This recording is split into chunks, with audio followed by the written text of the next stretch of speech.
반갑습니다. 오늘 저는 성령 체험의 최적 조건, 이와 같은 제목으로 말씀을 전하겠습니다.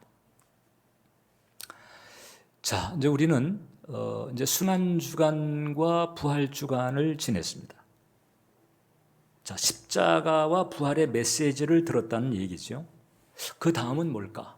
성경을 보니까 그 다음에는 성령의 역사입니다. 즉 이제 이 성령 세례 받는 일이 남아 있는 거예요.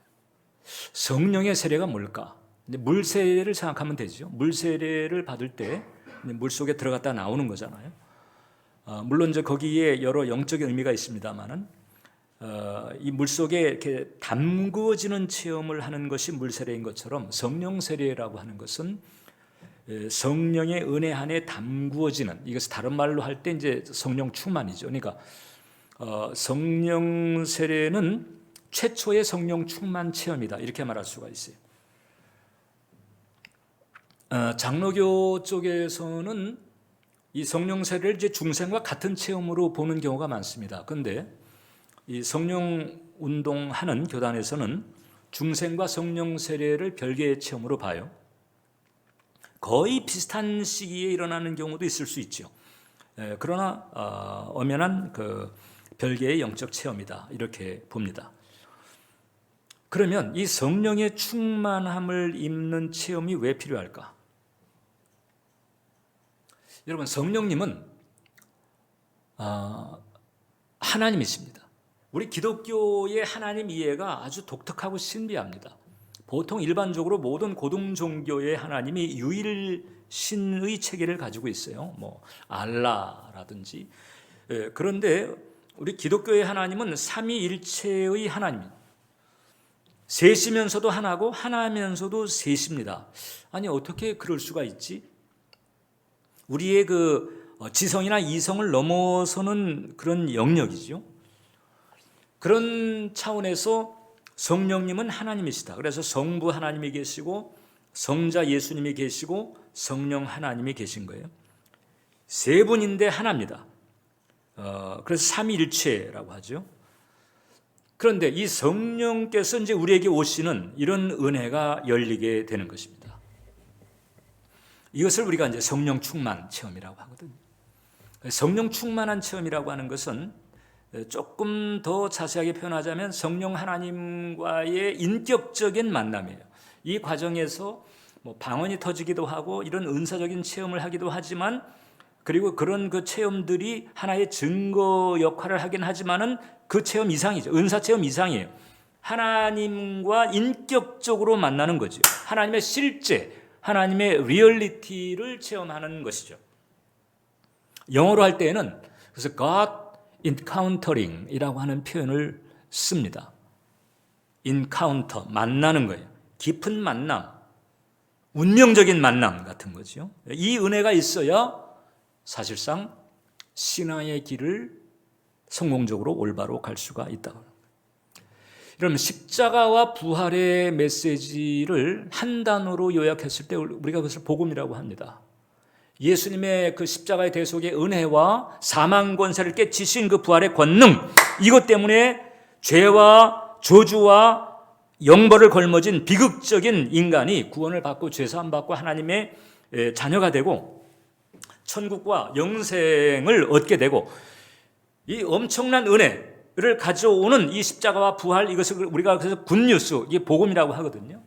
그런데 이제 복음을 제대로 접하게 되면, 그 복음을 제대로 접한 사람의 내면에는 큰 변화가 일어납니다. 복음을 내가 받았다는 것은 내 삶의 어떤 윤리적인 부분 혹은 도덕적인 부분이 보다 더 강화되는 이런 것이 아니고, 복음을 통해서 내가 이제 새로운 질서에 속하고 새로운 나라, 이제 우리가 그것을 하나님 나라라고 하거든요. 그 하나님 나라에 속했다고 하는 것을 의미하는 거예요. 제가 종종 표현하는 표현이지만 가치관이 변하고 세계관이 변하는 거죠. 그래서 이 복음의 은총을 온전히 받게 되는 사람은 그 내면에 개벽적인 그런 전환이 일어납니다. 요즘 그 브레이브걸스라고 하는 그룹이 이제 많이 인기가 있는 것 같아요. 근데 이제 그 그룹이 속한 그 소속사가 이제 소속사의 그 사장이 이제 용감한 형제 대표죠. 용감한 형제로 알려지고 있는 강동철 씨입니다.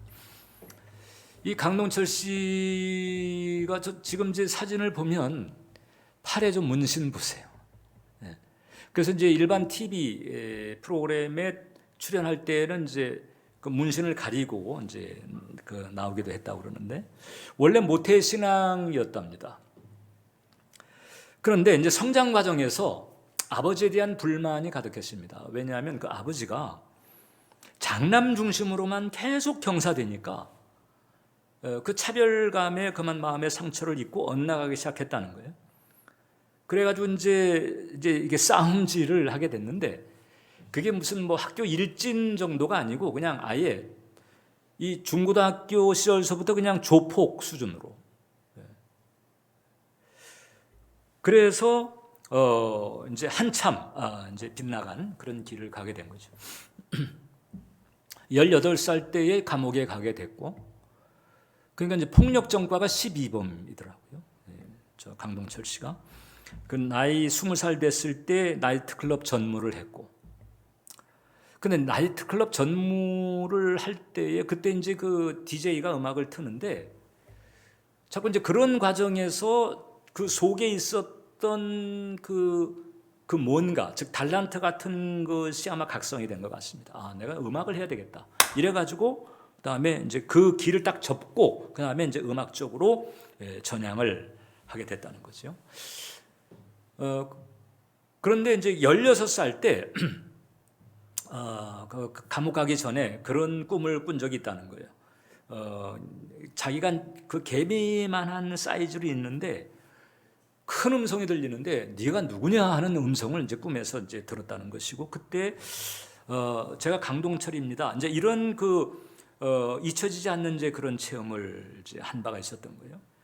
그 어떻든 이제 그 조폭의 길을 딱 접고 그 다음에 이제 이 음악 작곡가의 길을 갑니다. 그래 YG 엔터테인먼트에 들어가서 이제 이 일을 하고 이런 과정에서 소위 이제 히트곡 제조기라고 하는 이름을 이제 한 400여 곡 정도가 히트곡이었던 거예요. 뭐 손담비, 뭐 빅뱅, 애프터스쿨 아시는 분은 다 잘 아리라 생각합니다만. 그래서 그 K-팝 프로듀서의 아시아 어워드 상도 타고 그 다음에 2016년에는 그 대한민국 연예예술상도 타고 그런데 그 YG에서 일하던 때인가 어느 때인가 그 압박감이라든가 뭐 이런 여러 가지 그 슬럼프를 겪었던 것 같고 그 바닥에 있을 때에 그때 이제 하나님을 만나는 체험을 한 거예요. 잊혀졌었던 그런 신앙의 그 길이 다시 이제 열리는 그런 체험. 그래서 그때 이제 주님의 음성을 들은 적이 있답니다. 마치 그냥 온 그 몸과 마음이 나락으로 떨어지는 것과 같은 그런 상황이었었는데 그때 이제 들려진 음성이 내가 너에게 말하노니 너는 모든 것을 가질 것이고 힘들었던 모든 것을 이겨낼 것이다 하는 그런 음성. 그래서 그때서부터 확실하게 이제 신앙의 길을 가게 된 거예요. 그래서 뭐 얼마 전에 그 출연한 그 TV 프로그램에서도 이제 집에 그 십자가가 그대로, 그 다음에 차를 타고 이동할 때에도 찬송가를 듣고 이게 이제 일반 TV 방송에서 그걸 그대로 특정 종교에 대해서 이렇게 보도를 안 하는데 그대로 이제 그걸 살려줬다는 거거든요. 하나님의 영감이 떠오르면 곡 하나를 만들 때 5분이면 딱 맞는다는 거예요. 그게 또 히트곡이 되고. 그런데 이제 그렇게 하나님 그 만남의 체험을 하고 신앙의 길을 걸어가면서 이제 가족도 전도하게 되고 또 주변에 기회가 되는 대로 전도를 하고 그 다음에 도시락 나눔 같은 이런 섬김을 이제 합니다. 그리고선 지금 이제 40초반인 것 같은데 나이 50될 때까지 지금 그 브레이브 엔터테인먼트라고 하는 기획사인데 이게 이제 하나님의 기업으로 만들고 그 다음에 이제 50세대가 되면 딱 접고 그 다음에 70세까지 20년 동안 밥봉사하면서 전도하면서 섬기겠다 이렇게 그 CBS 그 새롭게 하소서인가 나와가지고 이제 그 간증도 했다는 거죠. 별명이 붙었는데 용감하게 돌아온 교회 오빠 이렇게 붙었어요. 극적인 전환이 있었죠. 그런데 참 멋진 거예요. 왜냐하면 그런 전환을 통해서 신앙의 길로 돌아오고, 그리고 그 과정에서 그 속에 태어져 있었던 그 달란트가 발굴이 되면서 또 거기에서 또 성취를 보고 이렇게 하면서 쓰임 받고 있는 거잖아요. 자, 그러니까 폭력전과 12범인데 이렇게 달라진 거예요. 하나님에 대해서 증거하고 신앙의 길에 대해서 나누고 있고 이웃을 돕고 있고 이웃을 돕는 데에 삶의 포인트를 두고 있고, 그러니까 복음을 제대로 받아들인 사람의 내면과 그 삶에 이제 이런 전환을 가져온다는 거죠. 자, 그런데 이 복음을 받아들인 사람은 이렇게 변했는데 세상은 여전합니다. 세상은. 그 성경은 보면 이 온 세상이 악한 자, 그 사탄의 통제하에 있다는 거죠. 요한일서 5장 19절을 보면 또 아는 것은 우리는 하나님께 속하고 온 세상은 악한 자 안에 처해 있다.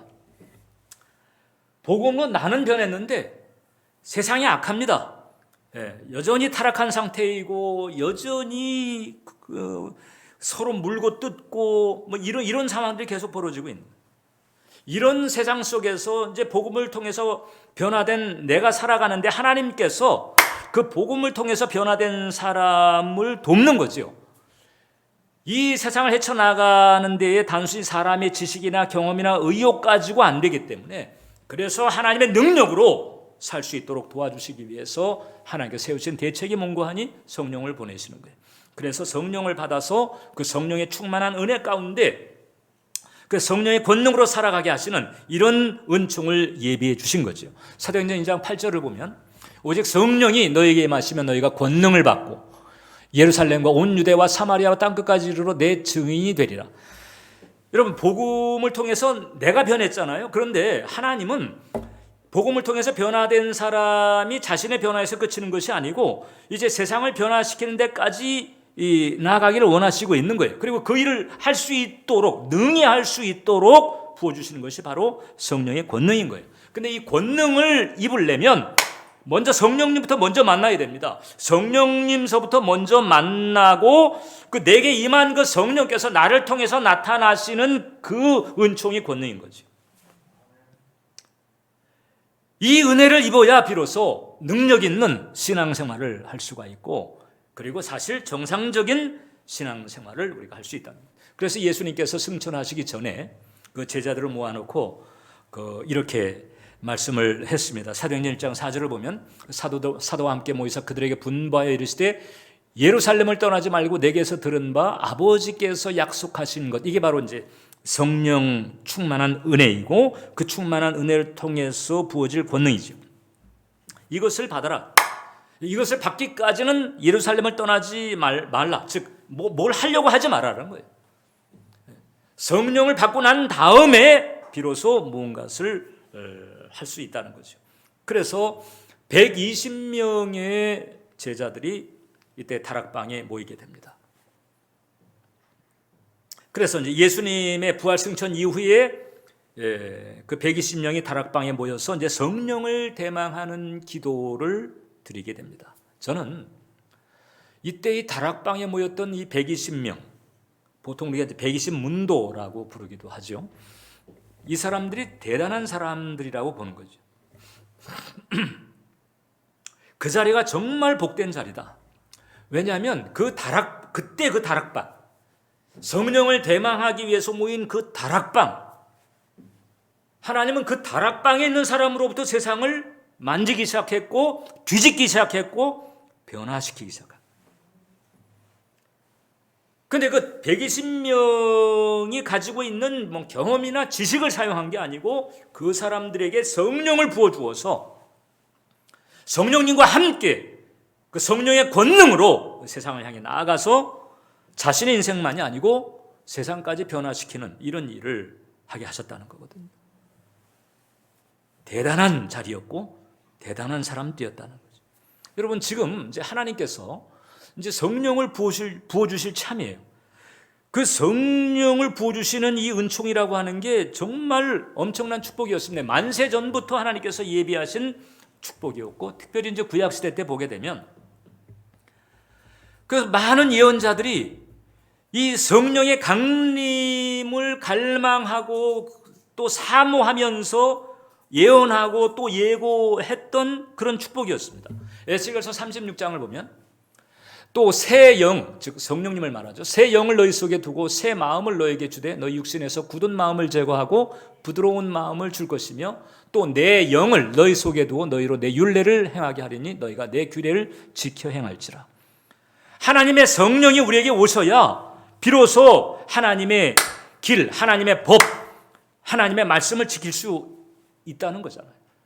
그렇게 살 수 있도록 성령을 통해서 도와주시겠다, 이렇게 예고를 하신 거예요. 요엘서를 보게 되면 그 후에 내가 내 영을 만민에게 부어주리니 너희 자녀들이 장래일을 말할 것이며 너희 늙은이는 꿈을 꾸며 너희 젊은이는 이상을 볼 것이며 그때에 내가 또 내 영을 남종과 여종에게 부어줄 것이다. 내 영, 하나님의 성령이 계속 예고되고 있는 거예요. 그때 어마어마한 일들이 꿈을 가지게 될 것이고 비전을 가지게 될 것이고 소망을 가지게 될 것이고, 그리고 이 세상의 어떤 장애물들 혹은 장벽 같은 것을 돌파해내는 그런 권능을 가지게 될 것이다. 이런 축복들이 계속 예고가 됩니다. 그리고 사실상 구약시대 때에는 맛보기로 주어진 적이 있어요. 왕이나 혹은 제사장이나 선지자와 같은 특별한 계층에게 맛보기로 주어졌습니다. 그네들을 통해서 왕처럼 살게 하시고 또 제사장으로 선지자로 그 하나님의 진리, 하나님의 그 은혜, 하나님의 능력으로 살 수 있도록 이렇게 보여주신 때가 구약시대였어요. 근데 이런 그 구약시대에 특정한 사람들에게 특정하게 보여줬던 이 특별한 은총이 이제는 남종과 여종에게도 열려지게 되는 이런 시대가 이제 시작될 참이거든요. 그런 은혜를 부어주시려고 하나님께서 모아놓은 사람이 120명. 그게 바로 다락방이었다고 해요.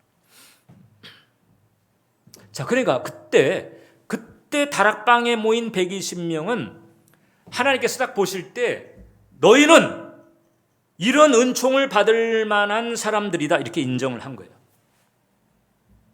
그때 그 다락방은 하나님께서 성령을 부어주실 만한 최적의 조건이었고, 거기에 모였던 120명은 그 성령을 받을 만한 최적의 조건을 내면적으로 갖추고 있었다는 거죠. 오늘날 우리들이 성령 체험을 하거나 정말 성령의 충만한 은총을 받기 위해서 무엇이 필요한가를 이네들이 우리에게 가르쳐주고 있다. 어떤 조건을 갖추고 있었을까? 첫 번째, 이네들은요, 실패와 회개를 거쳤어요. 즉 훈련과 연단을 받았다는 얘기죠. 지금 이 120명의 면면을 보게 되면 대부분 다 전과가 있어요. 어떤 전과냐? 주님과의 사이에서 문제가 있었어요. 안 믿었다가 개과천선한 사람도 있고, 덜 믿었다가 개과천선한 사람도 있고, 잘못 믿었다가 개과천선한 사람들이 있어요. 가룟 유다는 예수님 팔았다가 이제 목매고 이제 자살했잖아요. 근데 그렇게까지는 안 했지만은 사실상 예수님을 자신들의 신념이나 자신들의 목적을 위해서 이용하고자 했던 사람들이 대부분이었습니다. 그러니까 예수님께서 체포될 때에 뿔뿔이 다 흩어져 도망갔어요. 누구 하나 같이 끝까지 동참을 하질 않았어요. 예수님의 어머니 마리아나 막달라 마리아 빼놓고는 다들 뿔뿔이 흩어졌습니다. 예수님의 그 가족들이 또 여기 같이 모였었는데, 그 예수님의 가족들도 그 십자가와 부활을 거치기 이전에는 예수님을 믿지 않았어요. 그래서 예수님이 이제 등장을 했을 때 예수님 보고 미쳤다고 그랬습니다. 마가복음 3장 21절을 보면 예수님의 친족들이 듣고 그를 붙들러 나오니 이는 그가 미쳤다 하밀러라. 지금 여기 이제 예수님의 가족들이 있잖아요. 야고보도 있고 유다도 있고. 그런데 한때는 예수님을 향해서 미쳤다. 형이 미쳤네. 이렇게 했단 말이에요. 그러다가 이제 이런 그 연단의 과정을 거치면서 깨닫게 된 거지. 아, 내 가족이었지만, 내가 아는 사람이 내 지연이었지만 하나님께서 보내신 구원자였구나. 이 사실을 비록 깨닫고 이제 회개하고 이 자리에 온 거예요. 치열하게 실패와 연단의 과정을 거친 다음에 온 거죠. 두 번째, 이 사람들은 일단 하나님 나라를 확실하게 알게 됐습니다. 자, 이제 예수님께서 십자가에서 죽으시고 장사되지 사흘 만에 다시 살아났습니다. 부활하셨어요. 죽은 자의 부활, 죽었는데 다시 살아난 거예요. 죽음이라고 하는 보편적인 원리를 넘어서는 이런 초월적인 역사가 나타났습니다. 그리고 그 부활의 주님을 이 사람들이 만났죠. 바울 서신을 보게 되면 사도 바울은 부활의 주님께서 만난 사람들이 500여 형제가 있다고 그랬어요. 그 500여 형제가 있었는데 지금 이 다락방에 모인 사람 120명이, 그 나머지 380명은 도대체 어디로 샜을까 궁금하기도 해요. 그런데 어떻든 그 가운데서 120명은 지금 이 자리에 와 있는 거예요. 자, 이 사람들은 부활의 주님을 만났습니다. 죽었는데 살아있는 거예요. 틀림없이 장사해서 무덤에 안치했는데 멀쩡하게 살아났습니다. 그것도 그냥 근근히 살아난 것처럼 그냥 막 골골한 것도 아니고 그냥 비실비실하면서 몸을 가누기 힘들게 이렇게 한 것도 아니고 그냥 아주 정말 멀쩡하게 분명히 다시 살아났다라고 하는 사실을 체험하면서 죽음을 넘어서는 세계, 죽음이 모든 것으로 끝나는 줄 알았는데 그 죽음을 넘어서는, 인간의 그 생과 사를 넘어서는 또 다른 영역이 있다고 하는 사실을 알게 된 거지. 하나님 나라인 거지. 더 크고 더 영원한, 로마 제국보다 더 크고 더 영원한 나라가 있음을 알게 됐어요.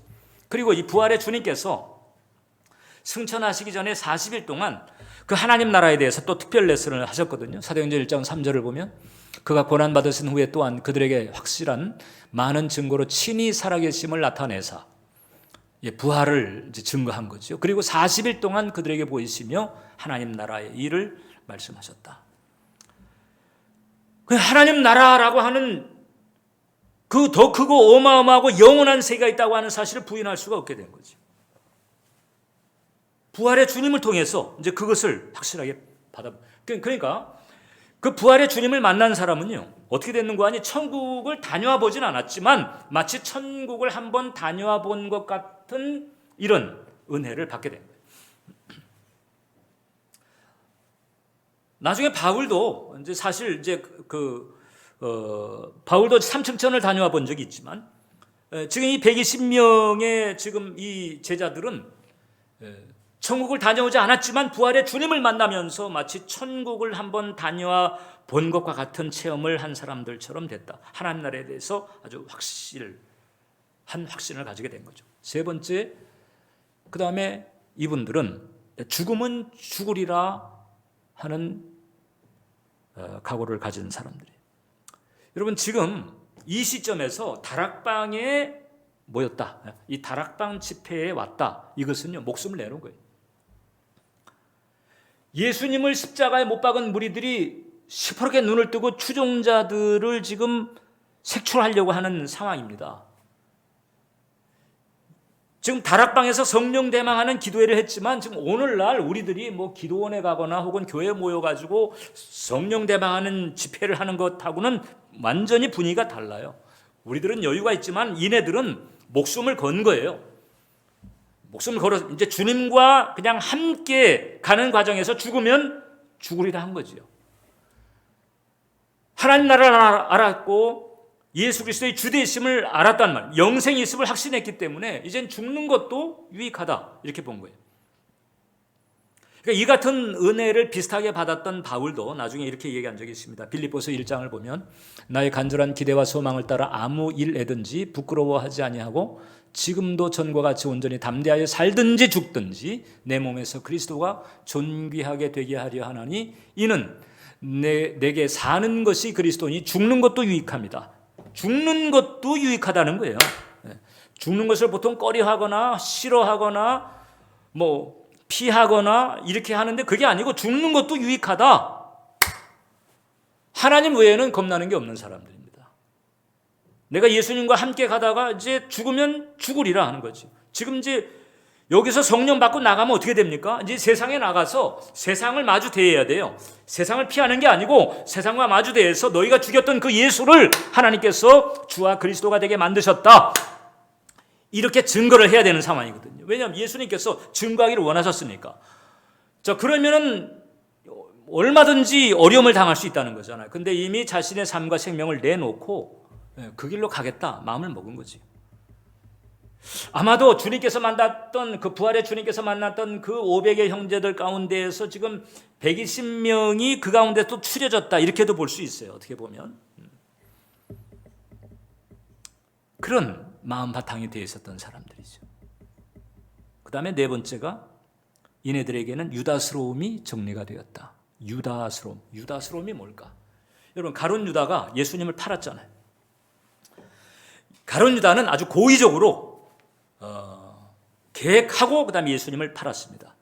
가룟 유다가 예수님을 팔은 이유가 뭘까? 그 요세푸스라고 하는 그 역사가가 증거를 했는데, 자기가 예수님에게 걸었던 정치적인 기대가 좌절되니까, 아니 좀 뭔가 지금 뭐 군사를 일으키고 사람들을 선동을 하고 그래서 그냥 로마 제국을 뒤집어 엎고 황금 시대를 가져오는 쪽으로 가야 되는데, 아니 뭐 사랑을 얘기하고 뭐 좀 이상하게 나가네. 그런데 오병이어라든가 죽은 자를 살린다든지 이런 걸 보면서 뭔가 능력이 있는 것 같은데 자꾸 이상하게 나가니까 사지로 몰아넣게 되면 뭔가 자기가 살기 위해서라도 뭔가 일으키지 않겠나, 이런 그 계산이 있었다고 보는 거죠. 그런데 예수님은 예수님의 길이 있었던 거예요. 그게 안 먹히니까 가룟 유다는 그냥 목매 이제 자살을 해버리고 맙니다. 가룟 유다의 문제는 뭔고 하니 자기 부인이 안 된 거예요. 여전히 자기 신념 혹은 자기 목적, 자기 중심, 이 방향대로 예수님을 자꾸 따라오라고 한 거죠. 예수님을 자기 의도대로 드라이브 하려고 했던 게 바로 유다스러움인 거예요. 가룟 유다는 예수님의 그 처사가 마음에 안 들어서 예수님을 판 사람이었습니다. 자기가 바라는 대로 안 해주니까. 근데 이 다락방에 모인 사람들은 그런 유다스러움이 뽑혀진 사람들이에요. 여러분, 유다의 길이 있고 유다스러움이 있는 것 같아요. 유다의 길은 뭐냐? 아예 중생 자체가 안 된 사람이에요. 그냥 자기 신념, 자기 행복, 자기 중심으로 살아가는 사람들이죠. 근데 유다스러움은 뭐냐? 교회를 다니고 주님도 아는데 여전히 자기 중심적 경향을 극복하지 못한 이런 사람에게 있는 게 유다스러움인 거지. 근데 이 다락방에 모인 사람들은 이미 그런 것들을 털어낸 사람. 유다스러움의 가장 반대가 뭐냐? 겟세마네스러움이라고 할 수 있어요. 겟세마네에서 예수님께서 어떻게 기도했습니까?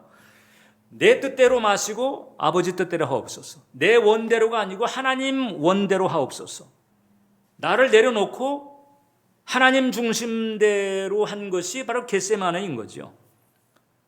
그 겟세마네에서 예수님은 하나님의 길을 그대로 갔지만 제자들은 뿔뿔이 다 흩어졌었습니다. 이제 다시 회개하고 돌아와서 이 다락방에 이네들은 이제 하나님 뜻대로라면 내가 죽어도 좋습니다, 이렇게 하고 모인 거잖아요. 그러니까 제자들에게는 다락방이 겟세마네가 됐던 거예요.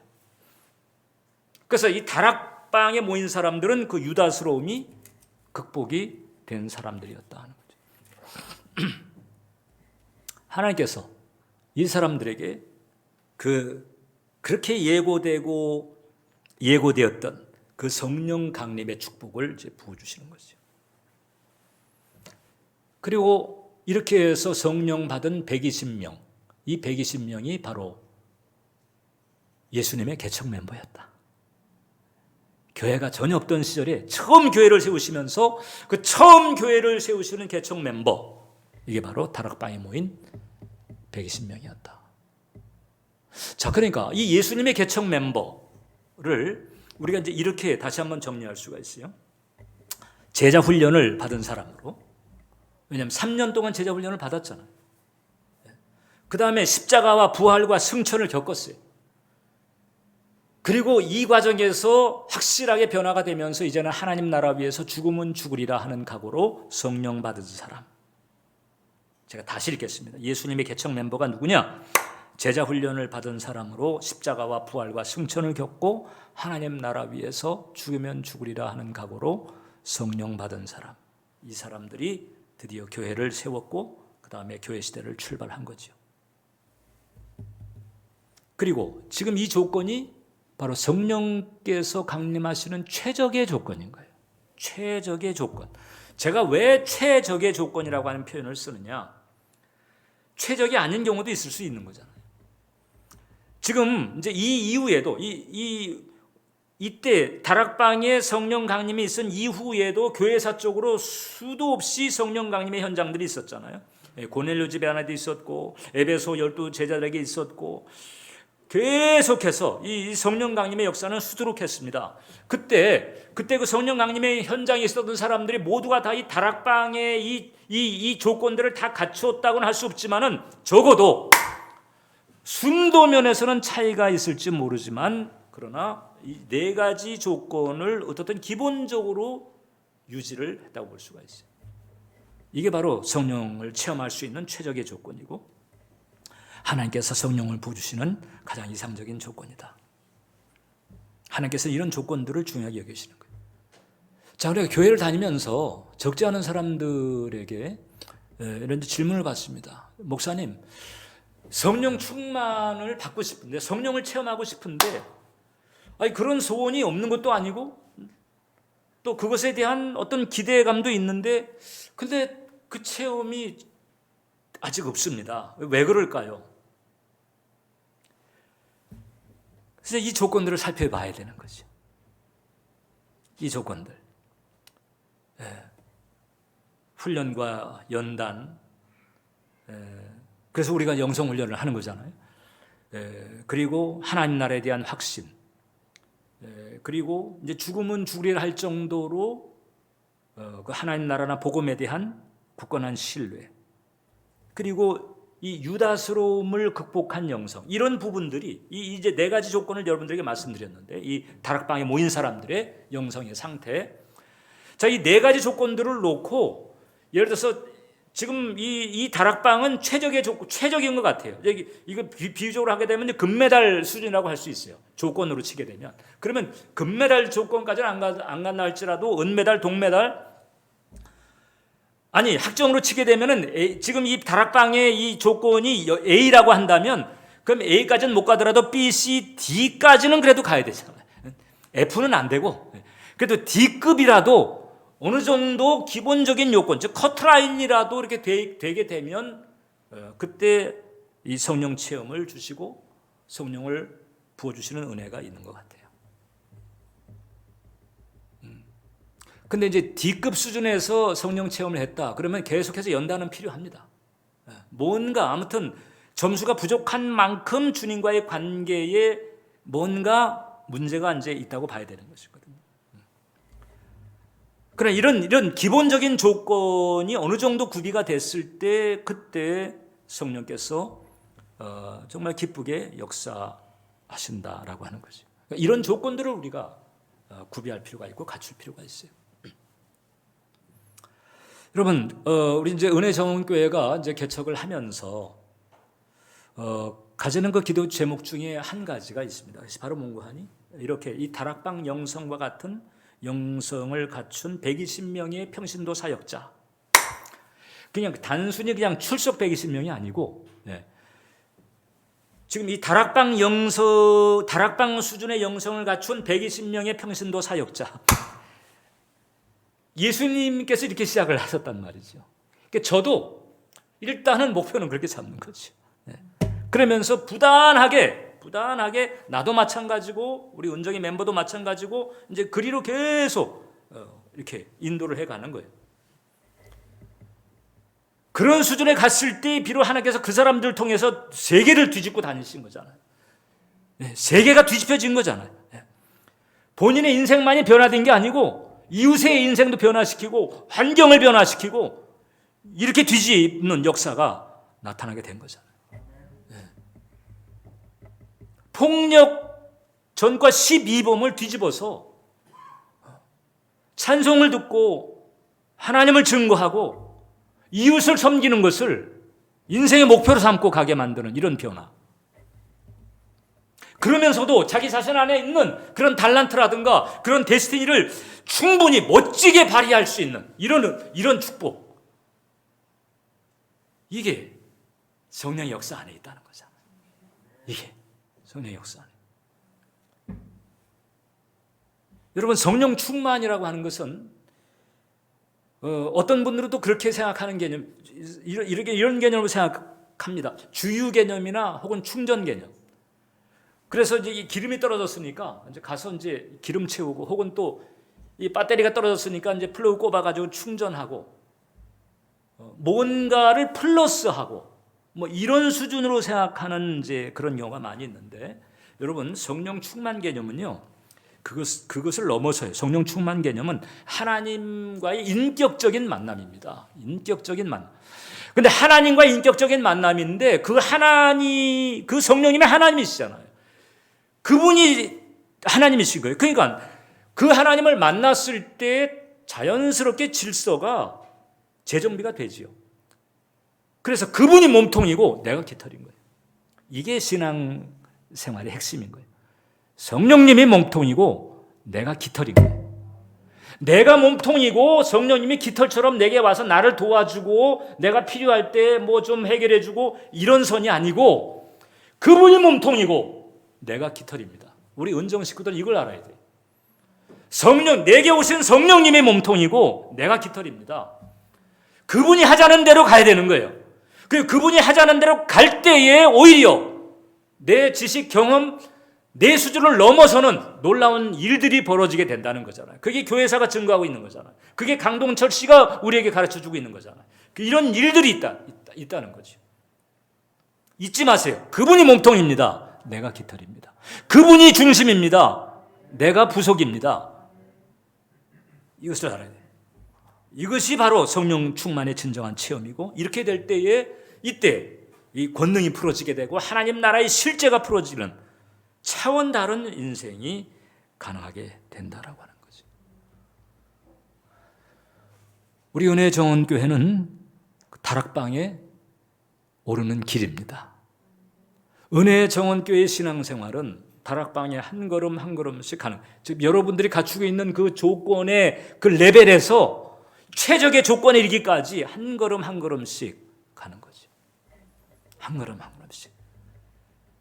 그래서 다락방 영성을 갖춘 120명의 평신도 사역자들이 세워지는 그때를 소망하면서 천상 이제 여러분들이 그렇게 변화가 돼 가야 된다는 것이고, 그거는 여러분들의 인생이 베스트라고 하는 거죠. 베스트 오브 베스트예요. 난 여러분들을 베스트로 이끌어 가려고 저도 마찬가지고 같이 애를 쓰는 거예요. 다락방에 오르게 되시기를 축원합니다. 기도하겠습니다. 하나님, 왜 성령께서 오셨는지, 성령께서 무엇을 하시는지, 그것을 통해서 우리에게 어떤 일이 일어날 수 있는지 나누게 하심을 감사합니다. 오늘 현장에서, 온라인 가운데서 예배자 한 영혼 한 영혼 빠짐없이 붙들어 주셔서 다락방에 오르게 해 주시옵소서. 아버지 하나님, 이제 그 훈련과 연단을 통해서 영혼이 정화가 되고 하나님 나라에 대한 확신을 가지고 죽음은 죽으리라는 하나님에 대한 신뢰의 마음으로 유다스러움을 극복하면서 이제 성령 충만한 이 다락방의 그 영성자들이 될 수 있도록 변화시켜 주시고, 그래서 자신의 인생만이 아니라 이웃을, 환경을, 세계를 변화시키는 놀라운 축복의 도구로 쓰임받을 수 있도록 인도해 주시옵소서. 예수님의 이름으로 기도합니다. 아멘.